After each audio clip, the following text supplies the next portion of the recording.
Hello girls, welcome to this session 4 of subject headings and indexing system. So let us recap what we studied in the last session. The last session we discussed about Sears list of subject heading. Sears list of subject heading was first published in 1923, which actually has a collection of subject headings which can be used for small libraries and also medium libraries. So this Sears list of subject heading is a list of subject headings which is used in American countries and those countries which use Dewey Decimal Classification as a scheme of classification. We also saw some of the aims and the advantages of using Sears list of subject headings. Now we shall continue with the other part of Sears list of subject heading. Geographical names in subject headings. So Sears list of subject heading ಅಲ್ಲಿ guidelines ಕೊಟ್ಟಿದ್ದಾರೆ ಯಾವುದಕ್ಕೆ list of geographical ನೇಮ್ಸ್ಗೆ. Like for subject arts, music ಇವಕ್ಕೆಲ್ಲ ಹೆಂಗೆ ಅವರು geographical ನೇಮ್ಸನ್ನು ಕೊಟ್ಟಿದ್ದಾರೆ ಅಂತ ಹೇಳಿದರೆ ಆರ್ಟ್ ಇಂಡಿಯನ್, ಮ್ಯೂಸಿಕ್ ಇಂಡಿಯನ್ ಅಂದರೆ ಆ ಪರ್ಟಿಕ್ಯುಲರ್ ಮ್ಯೂಸಿಕ್ ಅಥವಾ ಆರ್ಟು ಯಾವ ದೇಶಕ್ಕೆ ಸಂಬಂಧಪಟ್ಟಿದ್ದು ಅನ್ನೋದನ್ನು ನಾವು ಕೊಟ್ಟು ಆ ದೇಶದ ಹೆಸರನ್ನು ಕೊಟ್ಟಿದ್ದಾರೆ. ಇದನ್ನು geographical names in subject heading ಅಂತ ಹೇಳ್ತೀವಿ. ಅದೇ ಥರ ಬಯೋಗ್ರಫಿ, ಲ್ಯಾಂಗ್ವೇಜ್ ಮತ್ತು ಲಿಟ್ರೇಚರ್ಗೂ ಕೂಡ ಸಬ್ಜೆಕ್ಟ್ ಹೆಡ್ಡಿಂಗ್ಸನ್ನು ಕೊಟ್ಟಿದ್ದಾರೆ. ಎಕ್ಸಾಂಪಲ್ಸ್ ಅಲ್ಲೇ ನಿಮಗೆ ಕಾಣಿಸ್ತಾ ಇದೆ. Like for example Hindus biography, New Delhi biography, librarians biography. So ಈ ಥರ ಲಿಸ್ಟನ್ನು ಕೊಟ್ಟಿದ್ದಾರೆ. Okay, then next plural form. So plural form ಯಾವಾಗ ಯೂಸ್ ಮಾಡ್ತಾರೆ ಅಂತ ಹೇಳಿದರೆ ಸ್ವಲ್ಪ ಸಬ್ಜೆಕ್ಟ್ಗಳಿಗೆ, ಬೇಸಿಕಲಿ ಲಿಟ್ರೇಚರ್ ಅಂತ ಸಬ್ಜೆಕ್ಟ್ಗಳಿಗೆ ಯಾವಾಗ ಸಬ್ಜೆಕ್ಟ್ ಹೆಡ್ಡಿಂಗ್ಸು ಮತ್ತು ಫಾರ್ಮ್ ಹೆಡ್ಡಿಂಗ್ಸ್ ಬರುತ್ತೋ ಕಲೆಕ್ಷನ್ಗೆ, ಆವಾಗ ಈ ಥರ ಹೆಡ್ಡಿಂಗ್ಸನ್ನು ಕೊಟ್ಕೊಂಡು ಹೋಗ್ತಾರೆ. ಸಬ್ಜೆಕ್ಟ್ ಹೆಡ್ಡಿಂಗ್ಸನ್ನು ಯಾವಾಗಲೂ ಸಿಂಗುಲರ್ ಫಾರ್ಮಲ್ಲಿ ಕೊಟ್ಟಿದ್ದಾರೆ, ಫಾರ್ಮ್ ಹೆಡ್ಡಿಂಗ್ಸನ್ನು ಪ್ಲೂರಲ್ ಫಾರ್ಮಲ್ಲಿ ಕೊಟ್ಟಿದ್ದಾರೆ. Like for example subject heading essay ಅಂತ ಇದ್ದರೆ ಅದಕ್ಕೆ ಫಾರ್ಮ್ ಹೆಡ್ಡಿಂಗ್ಸ್ ಏನಾಗುತ್ತೆ ಕಲೆಕ್ಷನ್ಗೆ ಎಸ್ಸೇಸ್ ಅಂತ ಆಗುತ್ತೆ. ಶಾರ್ಟ್ ಸ್ಟೋರಿ ಅಂದರೆ ಅದಕ್ಕೆ ಶಾರ್ಟ್ ಸ್ಟೋರೀಸ್ ಅಂತ. ಡ್ರಾಮಾ ಅಂತ ಕೊಟ್ಟರೆ ಡ್ರಾಮಾ ಕಲೆಕ್ಟೆಡ್ ವರ್ಕ್ಸ್ ಅಂತ ಈ ಪ್ಲೂರಲ್ ಫಾರ್ಮ್ ಸಬ್ಜೆಕ್ಟ್ ಹೆಡ್ಡಿಂಗು ಮತ್ತು ಫಾರ್ಮ್ ಹೆಡ್ಡಿಂಗ್ಸ್ಗಳಿಗೆ ಕೊಟ್ಟಿದ್ದಾರೆ. ಇದನ್ನು ಸಿಯರ್ಸ್ ಲಿಸ್ಟ್ ಆಫ್ ಸಬ್ಜೆಕ್ಟ್ ಹೆಡ್ಡಿಂಗ್ಸಲ್ಲಿ ಪ್ಲೂರಲ್ ಫಾರ್ಮ್ ಅನ್ನೋವಂಥದ್ದನ್ನು ಹೇಳ್ತಾರೆ. Next direct headings. Basically headings ಯಾವ್ದ್ಯಾವುದು ಸಿಯರ್ಸ್ ಲಿಸ್ಟ್ ಆಫ್ ಸಬ್ಜೆಕ್ಟ್ ಹೆಡ್ಡಿಂಗಲ್ಲಿ ಕೊಟ್ಟಿದ್ದಾರೋ ಅದೆಲ್ಲ ಡೈರೆಕ್ಟ್ ಹೆಡ್ಡಿಂಗ್ಸೇನೆ, ಆಯಿತಾ. ಬಟ್ ಸಮ್ ಕೇಸಸಲ್ಲಿ ಇನ್ವರ್ಟೆಡ್ ಹೆಡ್ಡಿಂಗ್ಸ್ ಅಂತ ಕೊಟ್ಟಿರ್ತಾರೆ. That is the basic approach of classification to collate materials. So ಇಲ್ಲಿ ಎಕ್ಸಾಂಪಲ್ಸ್ ಕೊಟ್ಟಿದ್ದಾರೆ ಅಂದರೆ ಇವು direct headings. Catalogues books, catalogues cards, catalogues book sellers, catalogues classified. So catalogues, book catalogue ಅಂತ ಹೇಳ್ತೀವಲ್ಲ, ಆಗ ಬುಕ್ ಕ್ಯಾಟಲಾಗ್ ಅಂತ ಹೇಳಿದರೆ ಅವ್ರು ಕೊಟ್ಟಿರೋದು ಹೆಂಗೆ ಸಬ್ಜೆಕ್ಟ್ ಹೆಡ್ಡಿಂಗ್ ಅಂದರೆ ಕ್ಯಾಟಲಾಗ್ಸ್ ಬುಕ್ ಅಂತ ಹೇಳಿ. ಕಾರ್ಡ್ ಕ್ಯಾಟಲಾಗ್ ಅಂತ ಹೇಳಿದರೆ catalogues card. Book sellers catalogue ಅಂತ ಹೇಳಿದರೆ catalogues book sellers. Classified catalogues ಅಂತ ಹೇಳಿದರೆ ಕ್ಯಾಟಲಾಗ್ಸ್ ಕ್ಲಾಸಿಫೈಡ್. ಈ ಥರ ಡೈರೆಕ್ಟ್ ಹೆಡ್ಡಿಂಗ್ಸನ್ನು ಕೊಟ್ಟಿದ್ದಾರೆ. ಇದು ಒಂದು characteristics of Sears list of subject heading, ಅಥವಾ this is also included in Sears list of subject heading. Then what are the comments on Sears list of subject heading? ಏನದ್ರದ್ದು comments ಅಂತ ಹೇಳಿದರೆ ಇಲ್ಲಿ ಕ್ರಿಟಿಸಿಸಮ್ ಅಂತ ಹೇಳ್ಬೋದು, ಅಥವಾ what you call it as advantage and disadvantage ಅಂತ ಹೇಳ್ತೀವಲ್ಲ, ಅದನ್ನು ಕಮೆಂಟ್ಸ್ ಅಂತ ಹೇಳ್ತೀವಿ.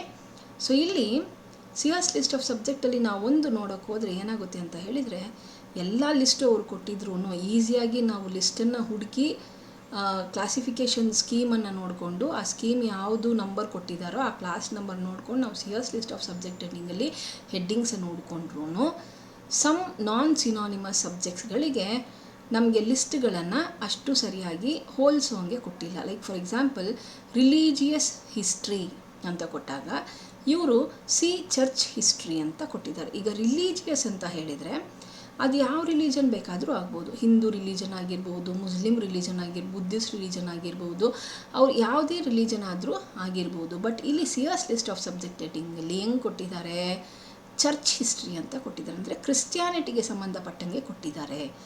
So you can see here, as I have already told you, C S list of subject heading is completely American list of subject heading. So it actually is bias towards Christianity. ಹೌದಾ? So religious history ಅನ್ನೋದಕ್ಕೂ ಆ church history ಅನ್ನೋದಕ್ಕೂ there is no connection. ಹೌದಾ?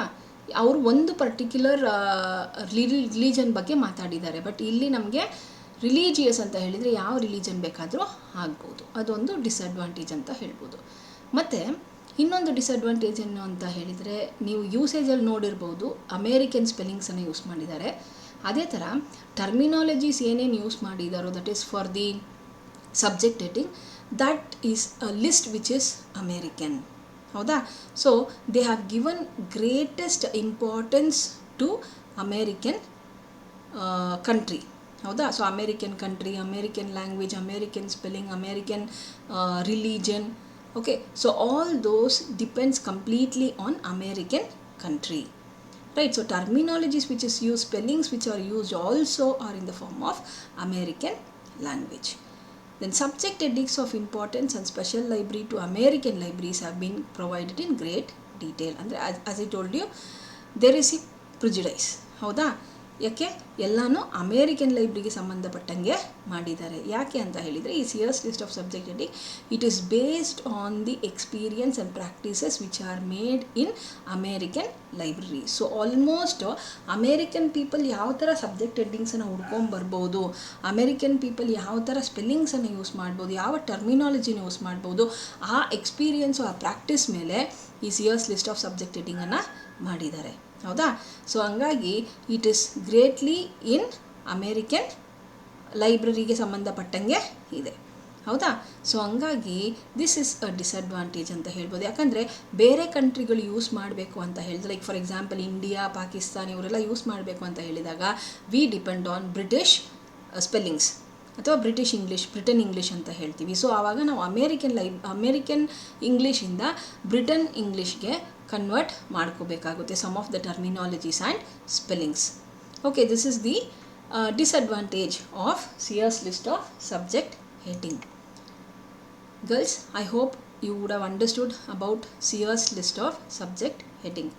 So CS list of subject heading ಯಾಕಾಯಿತು, it is a printed list of subject heading ಅಂತ ಹೇಳ್ಬೋದು. And most probably ಇದನ್ನು ಎಲ್ಲ ಕಡೆ ಯೂಸ್ ಮಾಡ್ತಾ ಇದ್ದೀವಿ. ಎಲ್ಲಿ DDC ಯೂಸ್ ಮಾಡ್ತೀವೋ ಅಥವಾ CC ಯೂಸ್ ಮಾಡೋ ಕಡೆಗೂ ಈ CS ಲಿಸ್ಟ್ ಆಫ್ ಸಬ್ಜೆಕ್ಟ್ ಹೆಡ್ಡಿಂಗನ್ನು ಯೂಸ್ ಮಾಡ್ಬೋದು. ಬಟ್ DDC ಅಷ್ಟು ಇಂಪಾರ್ಟೆನ್ಸಿಂದ ಈ CS ಲಿಸ್ಟ್ ಆಫ್ ಸಬ್ಜೆಕ್ಟ್ ಹೆಡ್ಡಿಂಗನ್ನು ಮಾಡಲಿಕ್ಕೆ ಆಗೋದಿಲ್ಲ. ಸೊ CC ಮಾಡೋದಿದ್ರೆ some of the numbers you cannot give the subject heading from CS list of subject heading.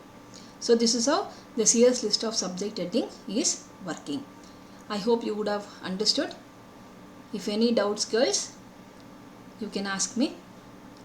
The MCQs are already given on this particular chapter, and there might be descriptive questions also. Write a note on CS list of subject heading anta kodbodu, athava explain CS list of subject heading in detail anta kodbodu. Aita, so anyway you can completely write about CS list of subject heading. What is its aim, what are its features, ಅವುಗಳನ್ನು ಈಗಾಗಲೇ ನಾನು explain ಮಾಡಿದ್ದೀನಿ. So ಅದನ್ನು ನೀವು ತಿಳ್ಕೊಬೋದು. ಅಥವಾ once again you can see to the video and come to know what are the points which are already given. Any doubts in this, girls? If you have any doubts you can ask me. If no doubts, we can go to the next session. No doubts, girls? Okay then, thank you. Let us wind up with this session. Thank you girls. Please go through the videos, please go through the lessons, and see that you go through the exams well. Thank you girls.